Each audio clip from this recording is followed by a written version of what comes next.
Hey guys, welcome back to my channel Ninja King, and today we're doing what if Percy Jackson had Ozpin soon. Yes, I'm returning back to the series, and as I've told you once again, it's actually pretty difficult to find, music, non-copyright versions, a list of Ruby and Percy Jackson song. So this is the only series that doesn't have music in the background, not just for one video, but for the entire series.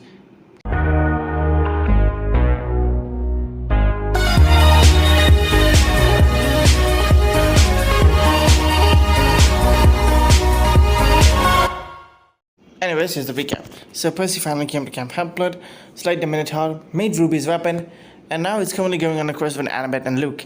And that's enough of a recap. If you guys want a more in-depth part, go and watch the actual part. Anyways, let's continue. Annabeth would pull out a map as he shows it to everyone. And the guards stay in Montauk in New York. Percy just looks at her and just says, "Really? Of all the places they could have chosen, they chose New York. That's the most highest place the flames of the West goes to. It's counted as the center of the West," Luke would then explain. "Seems stupid to me." Hey, don't say that. You never know when you're gonna get struck down." Percy would then look up to the sky. "If Zeus wanted to strike me down, he could already," as then a lightning bolt hits a nearby tree. "Yeah, I think you should keep your mouth shut." "Okay," Percy would then say. Meanwhile, that lightning bolt actually wasn't sent by Zeus. It was just a random occurring lightning bolt. Anyways, as all three of them didn't go into the bus. As the bus started to go and it started to drive away. Seems oddly peaceful, Percy would then say. Weirdly enough. As the bus was moving, Percy would actually wonder something. "So, the mist, it's like this ever-existing force?" "Yep," Annabeth would then say. "And it exists to basically hide the mythological world from the normal people." Luke would then look at him. "Yeah, pretty much." "So can us demigods use it?" Luke would then say. "Yeah, we can." Annabeth would then say, "But I don't think you can handle it." Luke wouldn't look at her. "I'm pretty sure he can." Percy wouldn't look at Luke. "Alright, teach me." "So the mist is more like an illusion.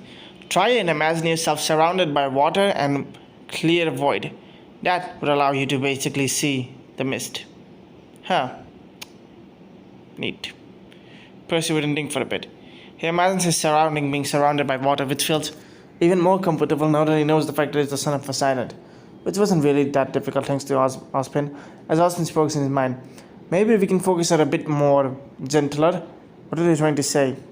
You're grabbing Annabeth's hand too tightly." "That!" Percy would then say, moving Annabeth's hand as Annabeth blushes a bit. "Sorry," Percy would then say to Annabeth. No problem." "Alright, okay." Percy would take a deep breath as he starts focusing on the mist around him. He would feel the tingling in his skins and other parts of his body as well. As he opens his eyes, he basically sees a white like mist that would be surrounding everyone, but they wouldn't be seeing it. "Oh wow. Yep, that's the mist," Luke would then say. "How do I use it?" "Just target it on some random mortal and think of something." Percy does that. As he then sees a man basically sitting in a chair, kind of bored. As then he imagines a chocolate cake in front of him. The man's eyes kind of blinks a bit before, as soon as it does, Percy disappears. He then laughs a bit. "Alright, that makes that amount of sense."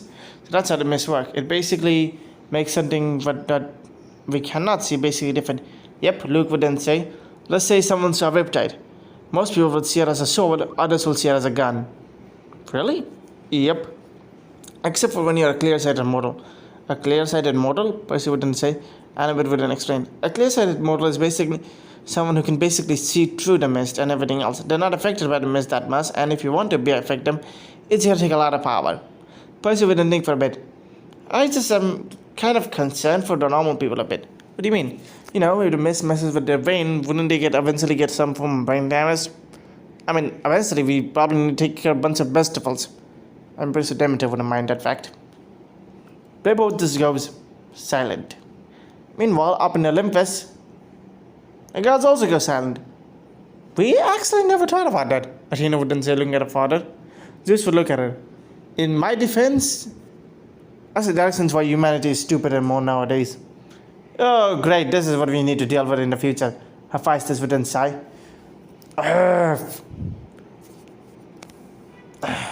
"Enough," Poseidon would then say. "Let them do their quest. We should stop spying on them." Back with the main group, as Percy was basically sitting around, the bus stops as Three old grandmothers come in, and immediately Percy gets a bad feeling about them. Three grandmothers basically take a seat as everyone just looks at them. Fairies, fairies, fairies. But I thought you said, they were supposed to disappear. Yeah, for a lifetime if you were lucky. These guys, not so much. Oh, great. Hades already has my mom, and now he has basically brought his army to take care of me. I wouldn't say his army, but that's about correct. As then the mist start to surround them and basically go behind, the fairies then look at him. The first person to speak was the elder sister, Clotos. Percy Jackson, your time has come. Our Lord wants to meet with you. And when then Clotos would then spoke. You will pay for what you have done, and you will bring back the lightning bolt with you.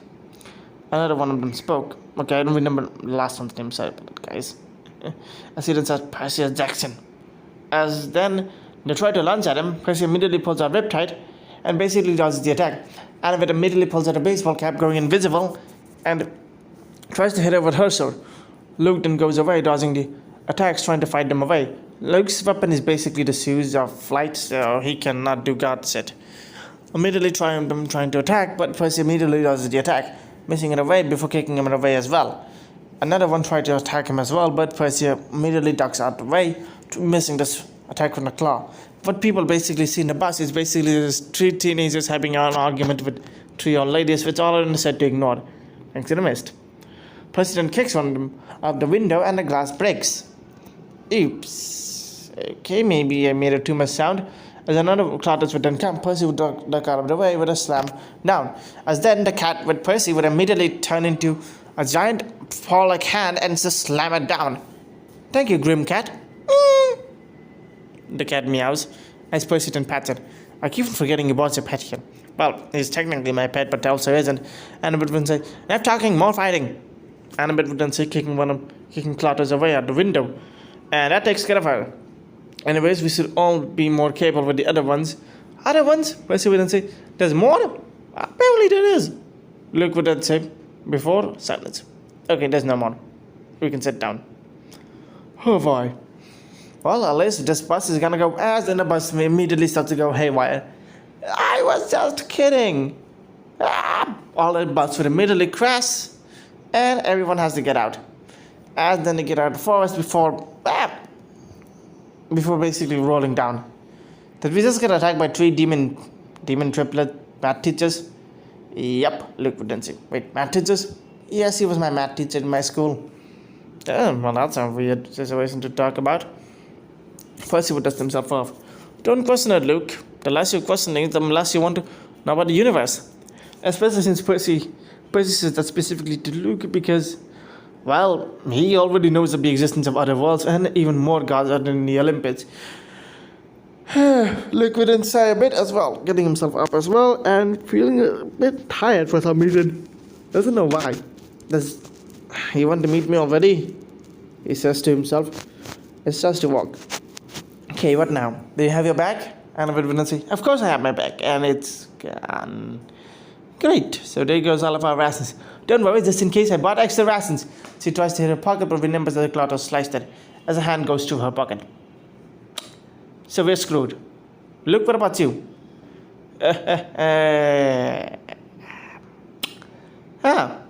So we're fricked. Actually, can I even say it? Say what? A curse word. You just did. You said fricked. That isn't a curse word. That's basically me censoring myself. Do you three always argue about this situation? Come on, let's go. Annabeth would then say, we need to find a place, something to eat. Well, we don't have a Grover or Satyr to talk to animals with us. Wait, Grover can talk to animals? Yes, he can. That explains the amount of birds that like him. Oh my god, Grover's a Disney princess. Luke laughs at that internally. Percy just looks at him. This guy is the most weirdest person I've seen in my life. Hey, don't talk about him like that. Annabeth would then say, looking at Luke, and blushing a bit. As Percy basically just looks back and forth and realizes that, does he like him? Well, if she does, I don't give a crap. But Percy doesn't know he fits a pink of jealousy. It's very, very small right about now. Luke looks back at Annabeth before looking away as well. But people that don't, yes, they both had questions as each other. No, Luke didn't see her as a sister. Yes, it was very true. Yes, Rick asked Luke, like that, and that's it. Basically, be both ignored and not ignored in fandom. It's like Christ Jesus. I just love the Percy Jackson fandom for this reason. Anyways, so Percy was now learning about the everything. Thinks to himself, yeah, I'm kind of hungry. Come on, let's go a bit. To where? I don't know, somewhere to eat. As basically they were walking, they arrive and see a statue. A very well crafted and well made statue. It looks almost way too real. Huh. Way too real, huh? First he looks at the statues before lowering his finger to it. For some reason it felt alive almost. Too real to be fake and too fake to be real at the same time. It was these two opposite natures that made Percy just wonder to himself, what could this mean? Ah, come in, Sultan. She must be very hungry. Percy sees a kind of beautiful woman that he has to blush by. She has long pink hair, wears her glasses, and seems to be wearing some sort of black turtleneck with red blue jeans. She immediately ushers them in. As the president sees, Madam In's diner. Huh. I wonder if that's it. Madam In. Medusa? Why would you immediately go there, Ozpin? Percy would then say to him in his mind. Don't know, it just seems pretty fitting. Medusa gives them a plate of food to eat and basically they enjoy it a bit. She then basically says, these parts are pretty dangerous. I mean, yeah, we know they are. Medusa then says, now would you like some more food? Or would you like and take a seat? Annabeth doesn't feel right for this for some reason. As they all take a seat. I mean, it's one picture, Percy would then say to her. What can possibly go wrong? As all they were expecting the worst, but it is actually just a picture. Thank you, children. You're welcome. As they start to walk away, Annabeth, Medusa would then say, oh, Percy, please tell your father I'm really grateful for the Pegasus. Immediately everyone stops and looks back at her, as their all faces drop. What do you mean by thankful for the Pegasus? And smiles at them. Oh, I don't think you have guessed it yet. Her hair is turned into a bit of a snake. As Annabeth would say, oh, Medusa! Ah! All the others would then scream before she says, oh, why are you all afraid of... Oh, it's the lessons, isn't it? Wait, what do you mean it's the lessons? Didn't you get... Well, Percy didn't want to say it, but in some persons of the myth, Poseidon all voted her, and in another one, it was more of a consensus. Actually, the myths are all kind of messed up a bit. I was never raped by your father, nor did your father rape me, or we were done consensually. Sure, I had a crush on him, but so did my relative sisters. Percy immediately just cannot imagine that for even a single second. I personally refuse to believe that fact. Wait, so Athena didn't curse you? No, I'm a goddess. Which, that was the word that makes the grain go r/crashed. Okay.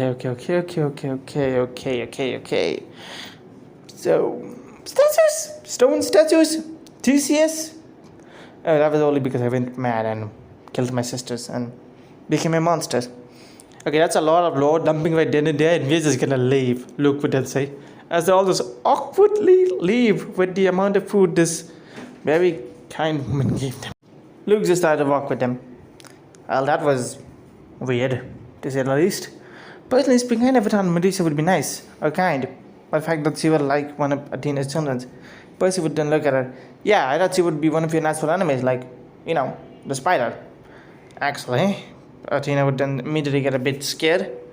What if this was a trick? What if her food is poison?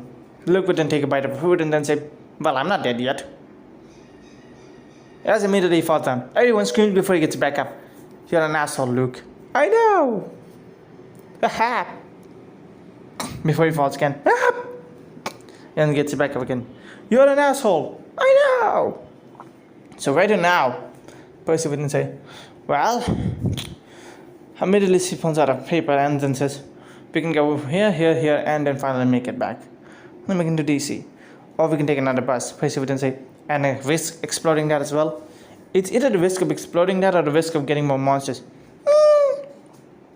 What is it? Percy would then look at his cat as he jumps up and this starts to go, get back here. Would you follow Percy? Do you not want to die? Yeah, pretty much. Basically, they both start to follow him. Meanwhile, Luke is wondering for the perfect time Ares would show up just so that he can give him the bag and so that Percy can, eventually become this. As they're basically starting to walk, Luke finds Percy. Guys, this is a cave. Wait, what is a cave doing here? The creature wouldn't immediately tempted to go in, as they don't know why, but they immediately go in. The small cat, Grim, basically starts to ride on Percy's back. As they walked in, they basically saw the giant cave. The cave seemed to be ancient, very ancient actually. They couldn't tell the time if it was before or even during the Greek, maybe during the Titan armory. Percy immediately opens one of his flashlights and starts seeing around the cave. He starts seeing not just Greek legends but other legends as well. Norse, Roman, ancient American, Mesopotamian, a lot of legends. And one of them catches his eyes. The Epic of Gilgamesh, or at least some parts that were not told. But then they stop at a very specific one. A legend depicting the world itself's creation. Creation of the world? What is it written in? Some parts are written in Greek, while others are written in a different language that our brains are not hardwired to speak. And we went and look at a few of the Roman words before saying, I can understand them. What do you mean you can't understand them? Percy would then say, yeah, me too. Luke would look at the Roman words and realize, oh, I can as well. This is odd. Meanwhile, for the gods, Zeus was basically having a temple tantrum as Hera was trying to calm him down and Poseidon was panicking. So was Athena. Why? Well, they were looking at the kids, and even if they went to a cave, they could basically see them. And looking for Poseidon, who kind of can see them through the earth. Don't ask that how that works, as I made that up. But now, he couldn't even see them. They just went to the cave and just like they're banished as they're panicking. Meanwhile, in the cave, Luke starts to read it.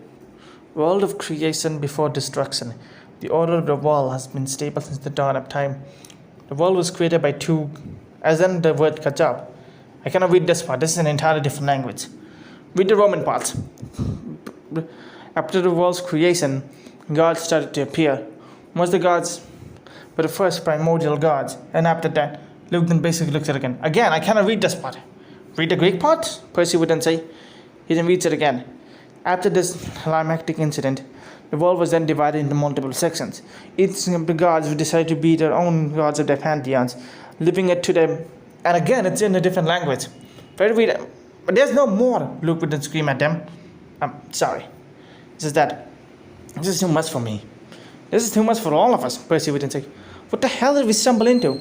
Annabeth would then say, whatever it is, we need to take a picture of this somehow.